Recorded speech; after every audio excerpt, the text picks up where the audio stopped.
おじいさんのアニメクラブ。 Welcome everyone to episode 3 of OG-san's Anime Club podcast. I am OG-san, and I'm super pumped to get right into today's topics. 1、Why the 2026 Crunchyroll Anime Awards was actually amazing despite what haters on the internet are saying, and spoiler alert, it was the music. 2、The surprising wine anime that I can't stop talking about, Drops of God, good luck getting me to put a cork in it. 3、Flying Witch 10 years later, a retrospective on the Ayashike series that changed the way I watched anime. Let's begin. レッツゴー。 The month of May 2026 saw the 10th Crunchyroll Anime Awards at the Grand Prince Hotel Takanawa in Tokyo, Japan, and boy was there a lot of fun to be had. Welcome to a rare segment on the internet that will be focusing on the positive aspects of the show in place of all the negativity filling the space. If you want in on that discouraging discourse that's lamenting the apparently bleak state of anime over here, you won't have far to look. But why not instead geek out with me for a minute about some of the things that I thought were awesome about the 4th consecutive event taking place in the motherland of anime. And spoiler alert, it was the music. I've really been looking forward to talking about this. Instead of waking up at 4 a.m. Eastern to catch the event live, I elected to watch the replay later in the day so that my family could join in on the fun. And boy did we have fun. Most of it revolves around the musical performers. Right after the pre-show, there was a stellar medley by the Tokyo Philharmonic Orchestra that paid homage to all the previous Anime of the Year winners. Conducted by Hirofumi Kurita, the orchestra performed the music arranged by the primary composer Kazunori Miyake, and what a musical journey through time it was. I had so much fun going down memory lane as they played music from each of the previous year's winners. Kicking the show off was a classical rendition of Solo Leveling's first opening, Level, originally by Hiroyuki Sawano and Tomorrow X together. It was a super dynamic performance with flavorful percussion, string plucking, and a breakdown of the core melody on violins before flying back into the performance like a big wave hitting your toes at the beach. I was really impressed, and I got to dancing in my chair right away while imagining how this rendition would fit nicely in any James Bond film. I didn't realize I should have put a tux on before hitting play on the YouTube VOD. 2025 gave way to 2024's winner, Jujutsu Kaisen, with the orchestra's version of Season 2's first opener, Ao no Sumika, Where Our Blue Is by Tatsuya Kitani. This was a nasty version of the song because that walking bass line was front and center while being dashed forward by a flying carriage of saxophones carrying the song forward flawlessly. Next, we blended seamlessly into 2023's winner, Cyberpunk Edgerunner's opening theme by Franz Ferdinand called This Fire. It was fun being reminded of this because I had forgotten that this song came out on their first album back when this OG-san was still a junior in high school. Miyake-sensei's arrangement of this song really focused on the staccatoed motif, giving every instrument a chance to sink into the rhythm before walking right into Boku no Senso, or My War, which was Attack on Titan's final season Part 1 opening by Shinsei Kamate-chan. It was a really cool sweeping take on the theme song that deviated from the unsettling marching band flavor that the original had. We kept rolling back in time to 2021 as saxophones led us into another JJK theme and a personal favorite of mine, Kai Kai Kitan. Floating overhead like angels in the sky were high whole notes by the strings section while the timpani player got her own close-up. This was definitely a jazzy take on the theme that definitely had a different flavor from the original. The electric bass player was also having a field day on this track. We continued on to the year 2020, the year that Demon Slayer ruled the Crunchyroll Awards. Lisa's opening for Season 1 of Kimetsu no Yaiba will forever be iconic, and the TPO's performance of Gurenge would have had me singing along even if I had been sat at the white cloth tables with a glass of fancy wine and a bow tie. 2019's winner, Devilman Crybaby, got its own classical rendition of Man Human by Denki Groove, which was certainly interesting to hear with non-electric instruments, but my dude playing the tenor saxophone in the black beret and the thick-rimmed glasses was absolutely killing it. I set both my former librarian wife and ChatGPT on the prowl to find out who this guy is, but we couldn't find his identity anywhere. So I'm putting a bounty out on info for that, with the reward being either a beer on me or a Naruto fist bump at the next anime convention OG-san might find you at. Continuing our travel down memory lane, the orchestra performed the original opening theme for Season 1 of Made in Abyss, which had a special place for the xylophone player. I wasn't even thinking at the time what it was building up to, but when the song switched to the 2017 winner, I was absolutely floored. As the intro to Yuri on Ice's opening theme flourished in a crescendo, none other than Dean Fujioka took the stage with a microphone in hand, ready to make history right in that moment. Everyone in the living room with me that night can attest to me jumping off the couch and singing along, arms to the ceiling, "Don't stop us now, the moment of truth, we were born to make history." Yeah, it sounds a lot better when the song's playing while I'm singing, but hey, quit hating. It legitimately made me tear up because it was such a beautiful moment, and that song means so much to me personally. And that's what I'm talking about when I'm expressing how awesome I thought this year's Crunchyroll Awards were. This is why we love and celebrate anime, because it makes us feel things so intensely, and it helps us make sense of the confusing and difficult parts of our lives. So let's celebrate that kind of aspect of this show. While writing down my impressions of this show, I got misty-eyed again because I felt this performance was so powerful, and it perfectly set the stage for all of us to celebrate the art form that we love with all of our hearts.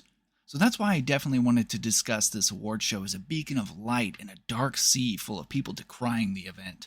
Stepping up perfectly in time, the narrator echoed the thoughts that the previous song evoked when she said, "For 10 years, we've honored the stories that move us and the creators who inspire us."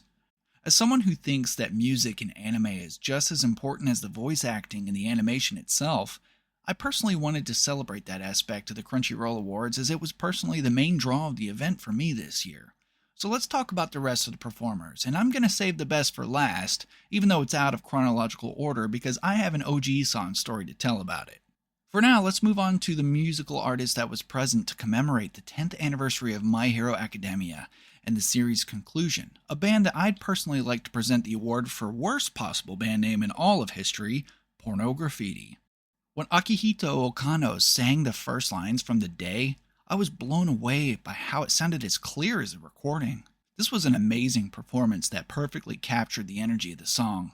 Funny little story about this song, when it first came out, I wasn't a huge fan because I thought that the end of the chorus was a bit of a rip-off of the supergroup opening theme to One Punch Man. But 10 years later, here I am pumping my fist to a song that has become an iconic classic for fans of anime of every generation. Immediately after this song, they performed the Revo, the 14th and final opening of My Hero Academia, the word playing on a full revolution of the story's beginning and end. Symbolically, this was a beautiful thing to see as a celebration for what ended up being the winner of 2026's Anime of the Year, the final season of MHA.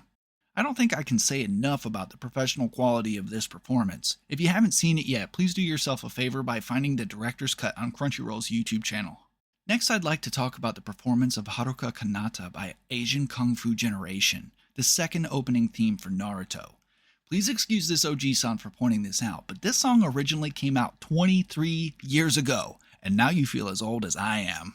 And that's pretty old. They also performed Skins from Dr. Stone, Science Future. But looking back to the past, Haruka Kanata perfectly captured the energy of the time and the youthful presence of the ninja that we will never forget. The performance was a wonderful way to honor the spirit of anime that has entertained and inspired us before and will continue to do so until the day that our own stories end. But enough about stories ending. I'd like to tell you all about how a story began. The musical performance I was most looking forward to at this show was Yoko Takahashi.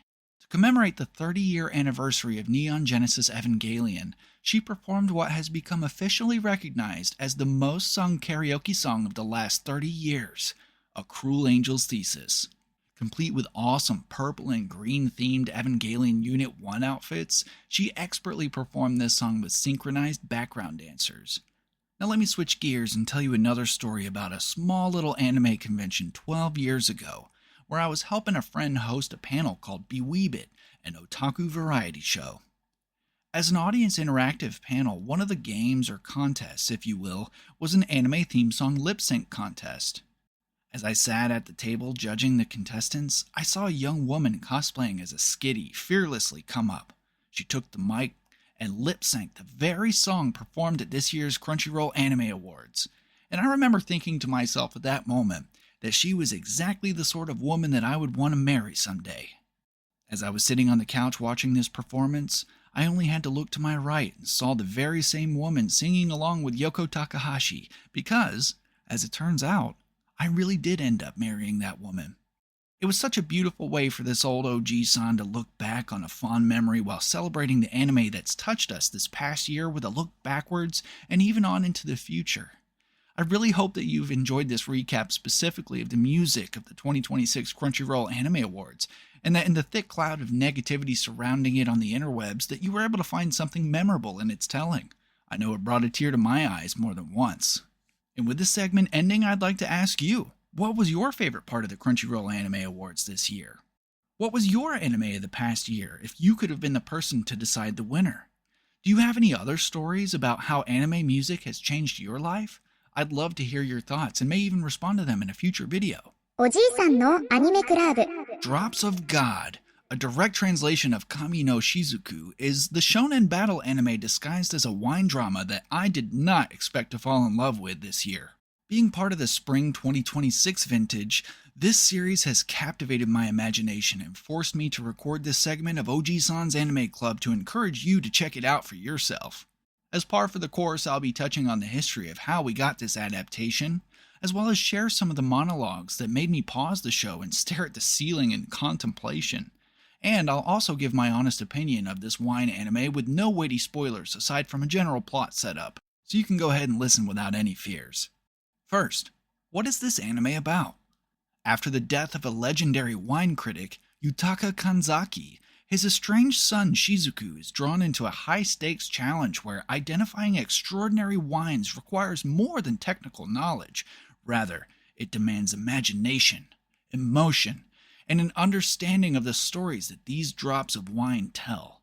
Shizuku's rival is a young, rising, and famous wine critic named Issei Tomine, and the two of them are competing to solve riddles left by Shizuku's father that can only be unlocked by identifying special wines, with the goal being nothing less than Yutaka's wine collection, valued at 12 billion yen, or approximately 82 million US dollars. Shizuku and Issei must identify 13 mysterious wines based only on Yutaka's poetic descriptions, which he describes as the 12 Apostles, and then ultimately the final wine known as the Drops of God. These two must pick the wine, the makers, and the years that they believe match the descriptions and explain why they match the evoked emotion and imagery in the clue. These two characters approach wine from completely different philosophies, so as each sip of wine becomes a landscape of a memory or the hint of a complicated emotion, they both must become stronger versions of themselves to unlock these mysteries. I'd like to share the first clue verbatim, if you'll indulge me, because when I heard Yutaka proclaim such beautiful sentences, I literally had to rewind it and write it down. Please imagine these descriptions changing from an otherwise visually crisp art style into a hazy fantasy world of watercolor painting where time runs slow. That's what you'll see when people are describing the wine that they're drinking. Kanzaki-sensei's description of the first apostle and his will is exactly as follows. I wander in a deep, primeval forest. The mossy trees give off the damp scent of life. In search of rest, I head further into the woods. Then a ray of light sharply strikes my eyes, and I smell flowers and red fruits that have no place within the forest. I put my hand to my chest, feel my heart race, and quicken my pace. The trees part unexpectedly, revealing a crystal spring welling up like a miracle. Like an oasis in a desert, this sanctuary of healing water appears out of nowhere. Drawn by its beauty, I quietly approach the spring. In that moment, a gust of wind sweeps past, stirring ripples and carrying the sweet scent of flowers and wild red berries to my senses. It is a harmony of fragrances that makes me forget that I am deep within a forest. A faint dizziness washes over me, and I'm suddenly overcome by a profound thirst. Dipping my hands into the spring, clear as fine crystal, I gently bring the pristine water to my lips. What sweetness! What nobility! This richness bestowed by the grace of nature is truly fitting for this virgin land beyond the reach of human hands. Oh, look at those two violet butterflies intertwining in the air. Perhaps this little spring is your sacred sanctuary. And with that, The two men must be able to figure out this exact bottle of wine, the maker, and the vintage. Interestingly enough, Drops of God has a reputation for featuring real wines and producers, and even has influenced the popularity and value of actual wines with measurable data. In the first year of the manga's publication, certain French wine producers that were featured experienced a 130% rise in sales in Japan. Some obscure winemakers would be propelled into celebrity status domestically and internationally. When the manga was translated and published in France, the country's own wine market experienced huge changes in stock and sales from some producers. One notable example is the Chateau Montperrat, which jumped from €15 to €150 and doubled their annual production. It was an unprecedented shift in the wine market, and it only happened because of the Drops of God. To me, that is a remarkable fact that bears telling. There are even more examples to be found of wine sales and imports being hugely affected by this manga in South Korea and Taiwan. That alone should speak for the quality of the story and the art that we are covering today. I'd also like to touch briefly on the side stories being told in the show. Each episode isn't just a wine battle where the next apostle is knocked out, but rather it seems to really take its time to let the stories and emotions sink in through parallels of several side characters' histories of love, regret, and even things like amnesia. I really do want to say more, but I won't for the sake of spoilers, but just know that this OG-san has a novella-sized note in his phone all about these episodes that I would very much like to cover in the future. As of this recording, there are 9 episodes aired in the series set to have 24 episodes. As promised, here's a bit of history about how we got this adaptation. The manga was first published in November 2004 in Weekly Morning Magazine and ran for just under 10 years. The mangaka is actually a brother and sister writing duo under the pseudonym of Tadashi Agi, and the art is by Shu Okimoto. The brother writer is 63 years old as of this recording and has a prolific history as a creator with many pen names. If you'd like to research deeper into that, his name is Shin Kibayashi. Regarding the journey into animation, Drops of God is another title that had a different prior adaptation after the manga, similar to Aaron the Southpaw, which you can learn more about in episode 1 of OG-san's Anime Club, or the YouTube video I made called Aaron the Southpaw is Not a Boxing Anime. After 439 chapters and 44 volumes, the manga was planned to be a Korean drama in 2008, proposed to have Bae Young-joon cast as Issei Tomine, which is worth mentioning because he reportedly inspired the character's appearance. But unfortunately, the K-drama never made it into production. The next year, in 2009, Drops of God was adapted into a 9-episode Japanese live-action drama starring Kazuya Kamenashi and Seiichi Tanabe on Nippon TV. As the manga ended in 2014, it got 2 sequels by the creators running from 2015 to 2020 and 2023 to 2024 respectively. I'd prefer not to say much about those yet as I'm trying to avoid spoilers myself, but what I have seen certainly seems very interesting. In 2023, Apple TV adapted Drops of God less as a direct retelling than a reimagined story, as Shizuku is replaced by a French woman.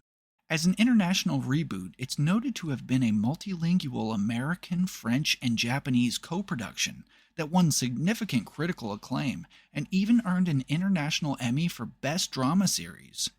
So not only did this show not follow the path of manga directly to animation, it had 2 live-action television series prior to gracing our screens on Crunchyroll, where we finally land upon the spring 2026 anime season, over 20 years after the manga debut. If you can't tell already, I really do like this show, and I heartily recommend it to anyone listening to me right now. Despite not knowing much about wine, in fact, it might be more accurate to say that I don't really like wine. This show has got me interested in giving wine a proper, more structured shot. My wife loves wine, so she was elated when I told her that sometime after our baby girl is born, I'd like to systematically try some tastings together in a format that's inspired completely by this show. I'm more of a bourbon and cigar kind of guy. I absolutely love picking out notes in different cigars through carefully curated blends of Dominican long fillers in Maduro or Connecticut wrappers, perhaps shade grown. Is that espresso or pepper? Cedar? maybe even buttered bread. Nose in my snifter glass of Woodford Reserve, I immediately sense vanilla and toasted oak. And after gently numbing the tongue with a first taste, I get a hint of caramel and perhaps even walnut. As someone who has a pretty decent olfactory and gustatory memory of many bourbons and whiskeys that I've had through the years, it makes a lot of sense of why a show like Drops of God captured my imagination. Who knows, maybe it's not too late for this OG-san to become a sommelier in his own right that may be able to tell a beautiful story from a glass of French or Italian wine. Either way, I hope you've enjoyed this segment, and I'd like to hear your thoughts. Do you have any history with Drops of God, or are you going to check it out for yourself? Are you enjoying the show? And if so, what have some of your favorite moments been? If you'd like to touch on specific story beats, I'd be happy to respond to them in a more spoilery segment in the future. Hit the comments or email me at ogsansanimeclub@gmail.com. おじいさんのアニメクラブ。 It's hard for me to believe, but it's now time to celebrate the 10-year anniversary of Flying Witch. When the show first aired in April of 2016, I remember being a bit hesitant. It may have also been the first time that I heard anyone describe an anime as a slice of life, and despite the smiles of the person encouraging me to give it a shot, I thought it sounded quite boring. Belonging to the Iyashike genre, or healing type, this show and others like it were all about creating a peaceful atmosphere the viewer could slow down with and appreciate the simple joys of everyday life. With its deliberately slow pacing, calm piano music, and focus on a day's little routines like gardening or cooking dinner, I found myself quite pleased with the time spent watching Flying Witch. It moved to the top of our viewing order in the spring lineup, which shared OG-san's mental space with the likes of ReZero, the first season of My Hero Academia, Bungo's Stray Dogs, and Tanaka-kun is Always Listless, the latter also fitting the vibe of the show we're talking about today. I remember being absolutely hooked, and several of my other otaku friends were just as in love with the quiet moments like getting lost in the neighborhood with Cheeto the black cat. While this is a celebration of sorts, I do want to share my honest thoughts as to how it holds up 10 years later, and whether, if after my recent rewatch of all 12 episodes, I still hold it in high regard. I'm going to share that thought and recommendation at the end of this segment, so kick back, get cozy, and let's go on a little journey back in time together. The first thing that catches my eye when I look at my Japanese Flying Witch tankobon is how the foreign word title is not written in katakana, but rather in hiragana. The difference probably doesn't matter much to people who aren't interested in Nihongo, but I'll explain for those who don't know what I'm saying. Katakana are Japanese characters divided into syllables usually reserved for writing a Japanese pronunciation of a non-Japanese word. An easy example would be Dragon Ball. If you ever see it written in Japanese, it will be spelled out in katakana as Doragon-boru. Katakana, in my personal opinion, looks quite angular and jagged. Hiragana are pretty much the same thing, but they are the syllables that can write out Japanese words in their most basic form. In comparison to katakana, hiragana tend to look more curvy and flowy. And I think choosing to write the foreign words Flying Witchy in hiragana intentionally makes the title look softer and friendlier, which really fits with the tone of the show. I've never been able to find any technical reason as to why it was written in this way, so this is my best guess, and I believe it to be true. In the words of Charles Barkley, I may be wrong, but I doubt it. Flying Witch first appeared as a one-shot manga by Chihiro Ishizuka in Besatsu Shonen magazine in 2010. It featured a different protagonist than the following serialized manga which launched in 2012. In the latter, we meet a 15-year-old witch named Makoto Kawata, who moved from Yokohama to Aomori, a rural prefecture which is at the northern tip of Honshu. Podcast listeners will remember from my coverage of the first 6 episodes of Witch Hat Atelier that I found the use of the word mahotsukai to describe witches as a blanket term to be an interesting choice despite gender. But this show elects to use the word majo, which is gender specific. Ma meaning magic, and jo meaning woman. You can find that discussion on episode 1 of OG-san's Anime Club if you want to dive into the language a bit more. The story this anime tells is one where magic and witches are an ordinary part of life, as the people who meet Makoto don't seem to be very surprised by some of the fantastical aspects of her life, like flying on a broom, conversing with a cat familiar, or even gifting noisy mandrakes pulled right out of the ground. Well, That last one might have been met with a little resistance. I remember the Mandrake episode so vividly, and having read some of the manga after watching the show initially, I can remark on the fact that it was an incredibly faithful adaptation with regards to that scene. The show can get a little weird, it can get a little funny, but a lot of times I just found myself watching in complete silence, mouth agape at some curious inner story cultural things buried in the exposition as if it were impossibly old.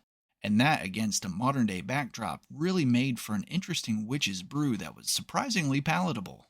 The first character that captured my imagination was the Harbinger of Spring, a very tall man in curious black and white clothes with an odd mask that, to me, somehow evoked the face of an owl. The Harbinger of Spring's role is to usher out winter and bring about spring. A younger character in the show named Chinatsu is initially quite frightened by the strange-looking, almost ghostly figure, but he feels guilty for frightening her and manages to allay her fears with an act of kindness. Just this interaction alone is a great explanation of what this show seems to be trying to get across in this fictional setting. The magical is strange, but it isn't so frightening once you get to know it. Alongside Chinatsu, I continue to be taken aback by groundfish which can move about the dirt as if it was water, and even a giant whale flying in the sky that appears to have grass and ruins atop its back. Speaking of this whale, I'm going to articulate a truth within this show's story that should describe the whimsical nature of Flying Witch. The characters run into another witch named Anzu on top of the flying whale who claims to be the student of Makoto's sister's cat named Kenny, who studies anthropology and knowingly discusses and instructs her with meows and yas that the witches can understand even at a scholarly level. Think Han Solo talking to Chewbacca. I like this and similar devices employed by this show to bury large amounts of time and believable intellect within the exposition. It makes the show seem much larger than 12 episodes, which makes this a perfect time to say that the Flying Witch manga is still going strong as of 2026. As a monthly magazine with chapters varying in length, it's releasing at about the rate of one volume per year, totaling 14 volumes. I guess the art is really mimicking the reality here, as each chapter also releases at a leisurely pace, iyashikei to the core. I'd like to talk a bit about the cooking elements of the show because before Flying Witch, I found this to be a relatively new concept within anime as it was coming out. Time has shown that food has a royal seat of honor in many anime and manga that followed. Please understand that I am not saying that this show was anything like the first to have cooking as an entertainment device, or even that it was the first slice of life, although it may be an interesting topic to explore alongside a historical look at what the isekai genre became. Let me know if you'd like to hear about that on a future episode. Back to the cooking though, I realized my love of this style of anime had become cemented, and sometimes I wonder if it might actually be my favorite genre. Later in the year, another show called Sweetness and Lightning, or Amama to Inazuma, gave us a slice of life with cooking as the fulcrum. Not to get too off topic, but after mimicking recipes I saw animated, the show has me convinced that raisins always belong in Japanese curry. Don't at me. While watching the cooking segments in Flying Witch, one might say they were like a how-to video accompanying a recipe that you found online. After picking bake on the side of the road and making butterbur tempura, they fried it up at home, with a strong warning to Makoto not to pick the ones by the light poles despite the fact that they're bigger than the others. Later in the show, you'll see a dog peeing on the bake near the light poles. Great advice indeed. My wife can also attest while watching the scene with the hotokeki that I was arguing quite matter-of-factly with Anzu on the television about whether pancakes and hotcakes were the same thing. After watching shows like this and trying to cook them in our own home, or trying them while traveling in Japan, you start to develop strong opinions about such things. Gardening is also something that happens in the show, and the viewer can learn alongside Makoto that you can pick plants, but not all of them so that they don't die out. An elderly Ba-chan can tell you that catching a cherry blossom before it hits the ground means that the person you like will like you back, but just as the wind takes it from your hand, you don't lament, you just move on to the next scene in the show, which feels less like a narrative with a beginning and an end and more like a sequence of moments, frames in time mixed among unexpected meetings and, most importantly, napping. So now we come to it. 10 years later, after rewatching all 12 episodes on his Blu-ray set, does this OG-san still recommend it and hold it in as high regard as he did in 2016? When I watched this show for the first time, I had never seen anything else like it. Since then, it opened my eyes to many other Iyashikei shows like Laid Back Camp or Yuru Camp, Do It Yourself, and though I may be stretching it by including this, Frieren Beyond Journey's End. Flying Witch prepared me to accept that I was no longer just a shonen fan needing conflict, action, and solution, and it allowed me to fall in love with relaxing slice of life romance shows like Ore Monogatari or My Love Story. Yamato! Skida! But 10 years later, I've watched a whole lot of anime, so the new and shiny luster of the show was long gone. I actually found myself annoyed by Makoto's chaotic neutral sister and Chinatsu's spell-induced laughing during one episode, wondering how I could have ever relaxed with those two characters on the screen. But I want to make this a fair retrospective. Expectation is pre-planned resentment, and expecting the show to still feel fresh 10 years later would only be setting it up for failure, as it influenced shows that followed and innovated in their own way. I still found this show to be very curious in many of the ways that I described before, and I think I would still recommend it as something to kick back with and forget about the cares of your day. The music is still good, composed by Yoshiaki Dewa. That piano theme is iconic, and I can still remember figuring out how to play it on the guitar and even a public park xylophone. Seriously, there's a video out there somewhere. I will say that the original soundtrack desperately needs the show as a backdrop, and shouldn't just be taken on a walk through the woods with your earbuds. The main melody is a recurring motif that gets morphed by different tempos and keys, and much of it was almost certainly composed after the animation, as it travels step by step with what you see on the screen. The opening theme of Shan Ran Ran Lan Na Na Na will never be forgotten by this OG-san. I feel sorry for whoever has to look after me in a nursing home someday, listening to a constant barrage of Japanese anime openings and endings in varying quality, but never without conviction. So I think I'll elect to give this show a proper rating. I think 10 years later, Flying Witch is deserving of a solid 6 out of 10, which a friend recently convinced me is good, despite my insistence that 60% out of 100% constitutes a failing grade. I don't want to give it a 7, because my instincts tell me it'll probably be another couple years at least before I put it in the Blu-ray player again. If I had to guess, this is probably my third time watching the show entirely. I'm almost certain that there are 2 to 3 episodes I will skip altogether, but I will absolutely marvel at the Harbinger of Spring and Flying Whale episodes every time that they're on. I don't know whether the 6 out of 10 translates into a B-, but that's what I feel like I'm giving it. I'd also like to end this segment by giving a list of my favorite characters, like I do occasionally. Number 1 always used to be the Harbinger of Spring, but that spot has officially been taken over by Akane's cat, Kenny. Kenny is an expert in anthropology. He's also super chill, and he doesn't let Akane bother him, which I'm pretty sure has got to be a superpower. Number 2 is Harbinger of Spring, and now that I've turned from a senpai into an OG-san, I really identified with Kei and Chinatsu's father. There are several reasons why I relate to Keiji Kuramoto.